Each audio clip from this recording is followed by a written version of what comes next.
We here at the Sports History Network proudly partner with 26 podcasts, all revolving around the history of sports. But did you know that many of our hosts were sports history authors way before they started their shows? It's true. We've got Joe Ziemba, host of When Football Was Football, Joe Zagurski, host of Pro Football in the 1970s, Mark Morthier, host of Yesterday's Sports, Tommy Phillips, host of Lombardi Memories, and Scott Adamson, co-host of From the 55-Yard Line. All these authors have many books for you to choose from.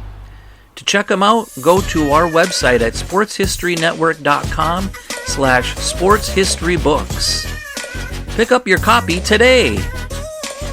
Soundtrack provided by Kevin MacLeod of filmmusic.io. Have you ever wondered about the backstory of professional football in the mile-high city of Denver? Well, pull up a chair and adjust your headsets because we're going to higher altitudes with the origin of the Denver Broncos and their story and owner and founders coming up in just a moment.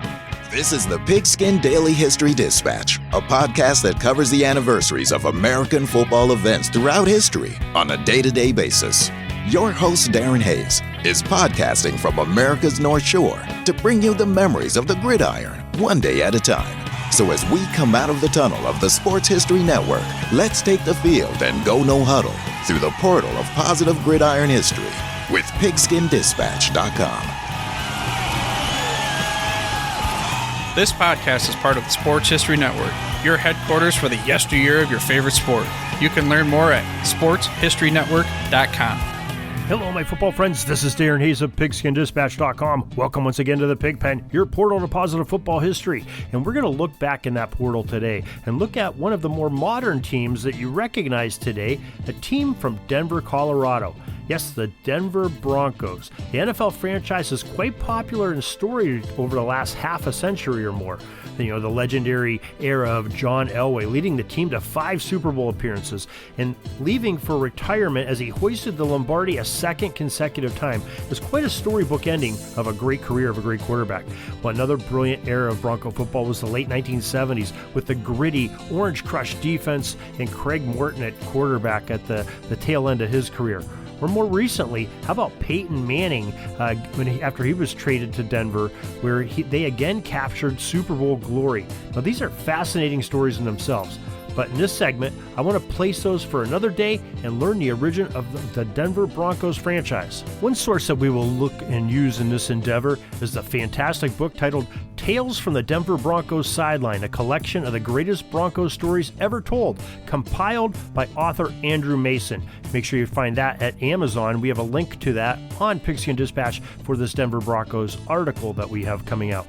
Now, Mason points out to a movement in the late 1950s of American cities on the rise, trying to obtain sports teams to help quench their citizens' thirst for representation in professional athletics. The rise of the Continental League in baseball, started by the New York tycoon William Shea in an effort to start a replacement for the MLB National League teams of the Brooklyn Dodgers and the New York Giants, who departed the Big Apple for greener pastures in California. Well, Shea, who was also the man who Shea Stadium was named for, forced the hand of the MLB to expand and add franchises in areas like Houston and the move of the Washington Senators squad to Minnesota to become the Twins. Now, they did promise places, like Denver and some others that maybe they'll get some teams eventually, but they had to wait. They also allowed Shea, that is the MLB, to have a team, eventually the Mets, to help quench any competition from an upstart league, and it worked. The Continental League folded. However, that was Denver's shot to have a Major League Baseball team have professional sports.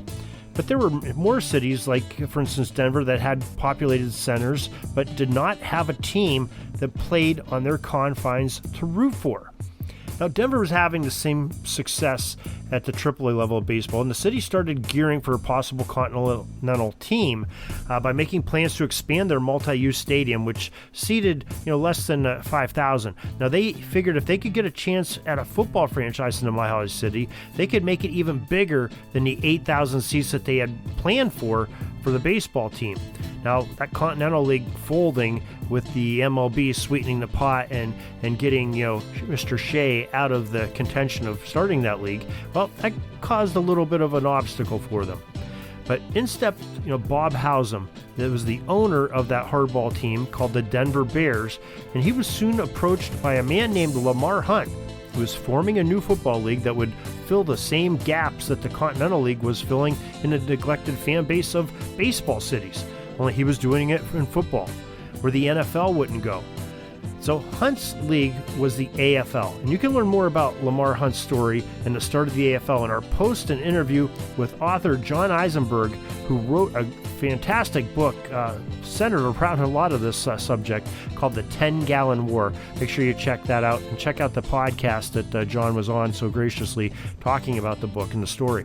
Now, Howsam, despite the uphill battle of possibly making money on such a venture as this baseball team and maybe a football team in the AFL, well, he did finally invest. And in August of 1959, the founding owners of the American Football League met to form that league, and well, at least a third such football organization that had the American Football League. Remember, there was some back in the 1920s when Red Grange and C.C. Pyle formed a league, and then there was another one soon after that in the early 30s of the AFL. Back in the Mile High City, when Howsam got together with the rest of the executives, well, they decided to choose the moniker of the Broncos, reviving a minor league baseball team name from the early, nearly 40 years earlier.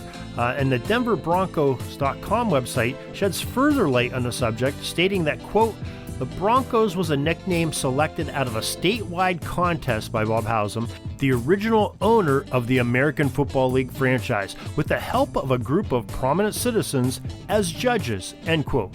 Now, Joseph Sanchez wrote that in the Denver Post in 1995. He added, quote, 8 entrants submitted a name, but Ward M. Vining of Lakewood was declared the official winner of the contest based on his 25-word essay explaining why it would best fit a football team based in Denver, unquote. So there you have a couple different reasons. We had an old baseball team, minor league baseball team named the Broncos. You had this contest where these judges chose the winner from a 25-word essay. It's kind of hard to write that much in 25 words. That's not very many. So that's pretty substantial that Mr. Ward M. Vining did to have such an impact to get it named the Broncos. Well, the name anyway was fitting for the Wild West heritage and image of the city of Denver, as a Bronco was a tough and always bucking and fighting horse, befitting of the city and its people living in the high altitude of the Rocky Mountains. Well, this group of the Broncos, they got right to work, signing 34 players before they even hired their first general manager of the franchise, who happened to be Dean Griffin. Now, Griffin was a former CFL executive, and he called up people named Frank that he worked with north of the border to help make the Broncos competitive early. Now, that was the hope anyway. First of all, he hired Frank Tripucka, the former Saskatchewan Roughriders quarterback that appeared to have been retired from the CFL. However, with a chance to play pro football in the States, well, he suddenly had a desire to play once more. The Roughriders' former coach Frank Filchok was the other Frank, and he was hired as the Broncos' first sideline boss. Now, one of the first players inked that had come out of college was 1959 Heisman Trophy winner Billy Cannon. Now, the Broncos really broke the bank on this one, offering more than $60,000 more than the best offer of the Los Angeles Rams of the NFL's offer of $50,000. So $110,000 the offer, which was off the charts back in 1960. And after that, everything was on a tight budget because they sort of spent their wad right there. Now, the uniforms were the least expensive that Bob Howsam could find. They were a color of brown and sort of a mustard yellow, very hideous from what was described in everything that I've read. Now, quarterback Frank Tripucka once said that they were the ugliest looking things, unquote, that he ever saw. Now, those colors were horrid together, but just imagine when you combine those two colors of the pants and uniform with some vertically striped socks of equal ill colors for every player on the squad. Well, there was nearly 120 players brought into camp, and with this tight budget, they sifted through the bunch and finally found their roster. A lot of the credit of budgeting players' pay to fit the financial constraints does go to Hausum, who about a decade later would use the same skill set to forge together the Big Red Machine of the Cincinnati Reds Major League Baseball team. Now, Hausum ended up selling the Broncos after the first season and then moved on to go into Cincinnati eventually with the Reds. Now, the Broncos never had a winning record in the AFL, with their final season of 1969 being the best of the bunch at a record of 5-8. But they did have some success, though, with some milestones in the Upstart League. As a matter of fact, the Broncos won the first ever AFL game, a win over the Boston Patriots 13-10 on September 9, 1960. Almost 7 years later to the day, on August 5th, 1967, they also became the first ever American Football League team to defeat a National Football League team with a 13-7 win over the Detroit Lions in a preseason exhibition tilt. Now, more than 6 decades after the AFL formed, the AFC West is still the only division of football that has the same 4 franchises that it began with back in 1960.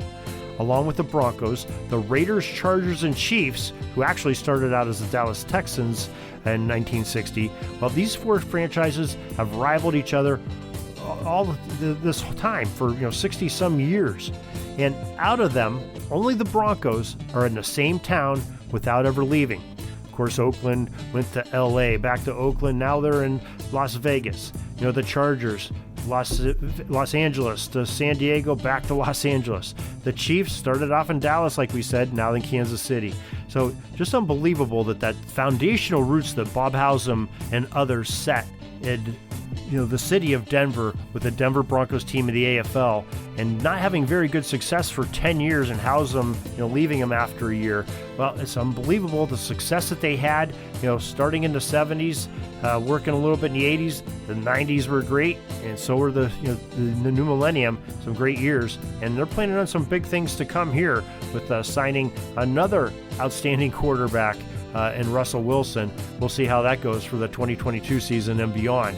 But Denver, definitely a city that wants to win football, and no matter who owns it, who quarterbacks, or who coaches it, they're always competitive and always ready to have a great game.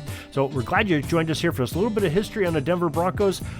We hope that you'll join us each and every day, and maybe one day real soon we'll talk about the origins and some stories from your team as well.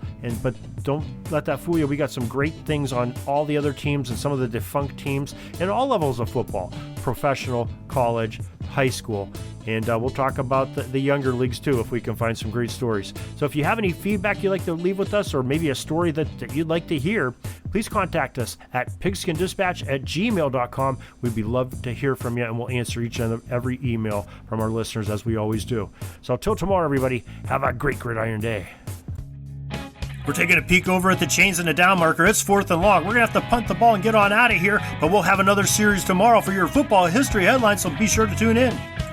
We invite you to check out our website, pigskindispatch.com, not only to see the daily football history, but to experience positive football with our many articles on the good people of the game, as well as our own football comic strip, Cleat Marks Comics. Pigskindispatch.com is also on social media outlets, Facebook, Twitter, Instagram, and don't forget the Pigskin Dispatch YouTube channel to get all of your positive football news and history. Special thanks to the talents of Mike and Gene Monroe, as well as Jason Neff for letting us use their music during our podcast. Pigskindispatch.com is a proud affiliate of the Sports History Network, the headquarters of sports yesteryear.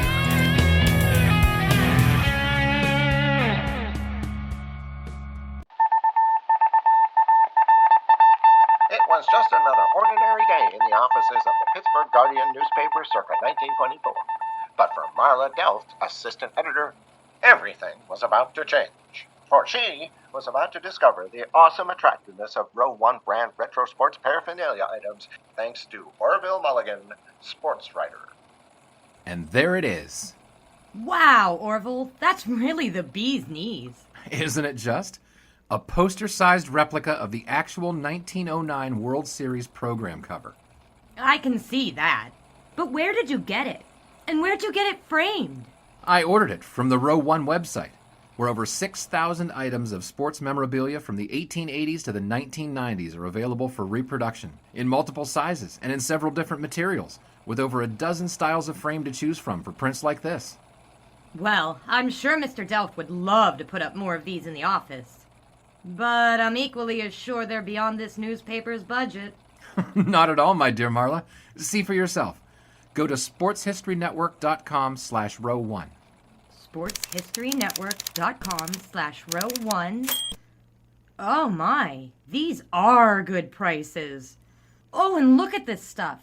Oklahoma-Nebraska football, college basketball art, Michael Jordan items. And so it retro was that sports Marla Delft advertisement discovered the clapboards. splendiferous magic of Row 1 sports memorabilia, arts, and prints. You can too by visiting sportshistorynetwork.com/row1. That's ROW1 today for access to the full Row 1 catalog of gallery prints and gifts like t-shirts, long-sleeve shirts, telephone cases, coffee mugs, blankets, pillows, towels, and even shower curtains.